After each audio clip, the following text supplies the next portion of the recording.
Hi ನಮಸ್ತೆ. ಇವತ್ತಿನ topic ಏನಪ್ಪಾ ಅಂತಂದ್ರೆ ನಿಮ್ಗೆಲ್ರಿಗೂ ಗೊತ್ತಿರೋ ಹಾಗೆ ಇನ್ನೇನ್ ಅಕ್ಷಯ ತೃತೀಯ ಬರ್ತಾ ಇದೆ. ಈ ಅಕ್ಷಯ ತೃತೀಯ ಬಂದ್ರೆ ಸಾಕು ಚಿನ್ನ ಅಥವಾ ಬೆಳ್ಳಿ ಯಾವ್ದಾದ್ರು ಒಂದು ಬೆಲೆ ಬಾಳುವ ವಸ್ತುವನ್ನ ಮನೆಗೆ ತಂದ್ರೆ ಅದೃಷ್ಟ ಅನ್ನೋ ಮಾತಿದೆ ನಿಜ.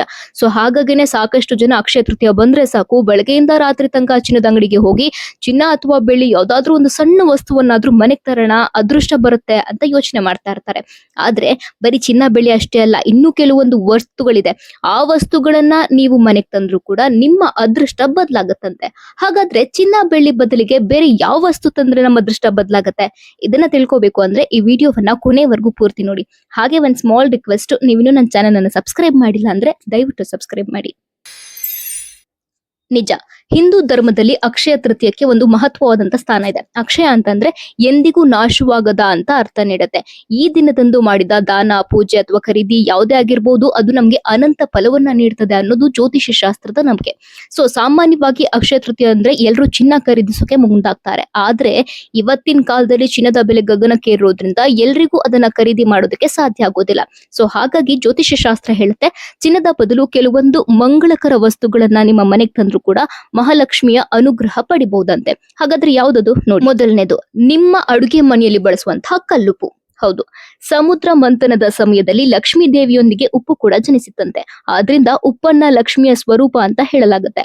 ಅಕ್ಷಯ ತೃತೀಯದಂದು ಚಿನ್ನ ಕೊಳ್ಳಲು ಸಾಧ್ಯವಾಗದವರು 1 ಪ್ಯಾಕೆಟ್ ಕಲ್ಲುಪ್ಪನ್ನ ಮನೆಗೆ ತಂದ್ರೆ ಸಾಕು, ಆ ಮನೆಯಲ್ಲಿ ಆರ್ಥಿಕ ಸಂಕಷ್ಟಗಳು ದೂರವಾಗಿ ಐಶ್ವರ್ಯ ವೃದ್ಧಿಯಾಗತ್ತಂತೆ. ಇನ್ನು ಎರಡನೇದು, ಗೋಧಿ. ಜ್ಯೋತಿಷ್ಯ ಶಾಸ್ತ್ರದ ಪ್ರಕಾರ ಅಕ್ಷಯ ತೃತೀಯದಂದು ಗೋಧಿಯನ್ನ ಖರೀದಿಸೋದು ಚಿನ್ನವನ್ನ ಖರೀದಿಸದಷ್ಟೇ ಪುಣ್ಯದಾಯಕ ಅಂತ ಹೇಳಲಾಗುತ್ತೆ. ಈ ದಿನ ದೇವರಿಗೆ ಗೋಧಿಯನ್ನ ಅರ್ಪಿಸಿ ಪೂಜೆ ಮಾಡೋದ್ರಿಂದ ಮನೆಯಲ್ಲಿ ಧಾನ್ಯದ ಕೊರತೆ ಉಂಟಾಗೋದಿಲ್ಲ ಅಂತ ಜ್ಯೋತಿಷ್ಯ ಶಾಸ್ತ್ರ ಹೇಳುತ್ತೆ. ಇನ್ನು ಮೂರನೇದು, ಮಣ್ಣಿನ ಮಡಕೆ. ಅಕ್ಷಯ ತೃತೀಯ ಬೇಸಿಗೆ ಕಾಲದಲ್ಲಿ ಬರೋದ್ರಿಂದ ಈ ದಿನ ನೀರು ತುಂಬಿದ ಮಣ್ಣಿನ ಮಡಕೆಯನ್ನ ಮನೆಗೆ ತರೋದು ಅಥವಾ ದಾನ ಮಾಡುವುದು ಕೂಡ ಅತ್ಯಂತ ಶ್ರೇಷ್ಠ ಅಂತ ಹೇಳಲಾಗ್ತದೆ. ಇದು ಜಾತಕದಲ್ಲಿರುವ ದೋಷಗಳನ್ನ ನಿವಾರಿಸಿ ಶಾಂತಿಯನ್ನ ತರುತ್ತಂತೆ.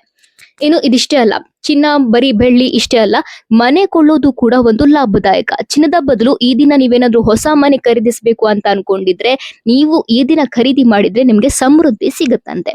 ಅಕ್ಷಯ ತೃತೀಯ ದಿನದಂದು ಮನೆ ಖರೀದಿಸೋದ್ರಿಂದ ಸಂತೋಷ ಮತ್ತು ಸಮೃದ್ಧಿ ಬರುತ್ತೆ. ಇದಲ್ಲದೆ ಅಕ್ಷಯ ತೃತೀಯ ದಿನವೇ ಹೊಸ ಮನೆ ಪ್ರವೇಶಿಸಲು ತುಂಬಾ ಶುಭದಾಯಕವಾಗಿರುತ್ತೆ. ಇದಕ್ಕಾಗಿ ನೀವು ಪಂಡಿತರಿಂದ ಶುಭ ಸಮಯವನ್ನ ಪಡೆಯುವ ಅಗತ್ಯವೇ ಇರೋದಿಲ್ಲ. ಇನ್ನು ಮತ್ತೊಂದು, ಬೆಳ್ಳಿ ನಾಣ್ಯ ಅಥವಾ ಪಾತ್ರೆ. ಈಗಿನ ರೇಟ್ ನಲ್ಲಿ ನೀವು ಚಿನ್ನ ಖರೀದಿಸೋದು ಎಲ್ರಿಗೂ ಸಾಧ್ಯ ಆಗಲ್ಲ. ಸೊ ಹಾಗಾಗಿ ಅಕ್ಷಯ ತೃತೀಯ ದಿನದಂದು ಚಿನ್ನದ ಬದಲಿಗೆ ಬೆಳ್ಳಿ ಆಭರಣಗಳನ್ನ ಸಹ ಖರೀದಿ ಮಾಡಬಹುದು. ಈ ದಿನ ಬೆಳ್ಳಿ ಆಭರಣಗಳನ್ನ ಮನೆಗೆ ತರೋದ್ರಿಂದ ನಕಾರಾತ್ಮಕತೆ ದೂರ ಆಗತ್ತಂತೆ. ಇನ್ನು ಮತ್ತೊಂದು, ಕವಡೆ. ಲಕ್ಷ್ಮೀ ದೇವಿಗೆ ಪ್ರಿಯವಾದ ಕವಡೆಗಳನ್ನ ಈ ದಿನ ನೀವು ಮನೆಗೆ ತಂದು ಪೂಜೆ ಕೋಣೆಯಲ್ಲಿಟ್ರೆ ಆರ್ಥಿಕ ಲಾಭಗಳು ಹೆಚ್ಚಾಗತ್ತಂತೆ. ಹಾಗೆಯೇ ಏಕಮುಖಿ ತೆಂಗಿನಕಾಯಿ ಅಥವಾ ಶ್ರೀಫಲವನ್ನ ಖರೀದಿಸೋದು ಕೂಡ ಅದೃಷ್ಟವನ್ನ ತರುತ್ತೆ. ಮತ್ತೊಂದು ವಸ್ತು ಇದೆ, ಶಂಖ. ಮನೆಯಲ್ಲಿ ಸಕಾರಾತ್ಮಕ ಶಕ್ತಿ ನೆಲೆಸಬೇಕು ಮತ್ತು ಸಂಪತ್ತು ಹೆಚ್ಚಾಗಬೇಕು ಅಂತಂದ್ರೆ ಅಕ್ಷಯ ತೃತೀಯದಂದು ದಕ್ಷಿಣಾವರ್ತಿ ಶಂಖವನ್ನ ಖರೀದಿಸಿ ತರುವುದು ಉತ್ತಮ ಅಂತೆ. ಇದನ್ನ ಪೂಜಾ ಸ್ಥಳದಲ್ಲಿಟ್ಟು ಪೂಜಿಸೋದ್ರಿಂದ ದಾರಿದ್ರ್ಯ ದೂರವಾಗುತ್ತಂತೆ. ಅಕ್ಷಯ ತೃತೀಯ ದಿನ ಭಕ್ತಿ ಮತ್ತು ಶ್ರದ್ಧೆಯಿಂದ ಈ ಸಣ್ಣ ವಸ್ತುಗಳನ್ನ ಖರೀದಿಸಿದ್ರು ಕೂಡ ನಿಮ್ಮ ಜೀವನದಲ್ಲಿ ಸಮೃದ್ಧಿಯನ್ನ ಕಾಣಬಹುದು. ಚಿನ್ನವಿಲ್ಲದಿದ್ರು ಪರವಾಗಿಲ್ಲ, ಶುದ್ಧ ಮನಸ್ಸಿನಿಂದ ಈ ವಸ್ತುಗಳನ್ನ ಮನೆಗೆ ತಂದ್ರೆ ಸಾಕು, ನಿಮ್ಮ ಅದೃಷ್ಟ ಬದಲಾಗತ್ತೆ ಅಂತ ಜ್ಯೋತಿಷ್ಯ ಶಾಸ್ತ್ರ ಹೇಳುತ್ತೆ. ಒಟ್ನಲ್ಲಿ ಅಕ್ಷಯ ತೃತೀಯ ಅಂತ ಅಂದ್ರೇನೆ ಸಾಕು, ಅದೊಂದು ಅದೃಷ್ಟದ ದಿನ ಅಥವಾ ಒಳ್ಳೆಯ ದಿನ ಅಂತ ಹೇಳಲಾಗುತ್ತೆ.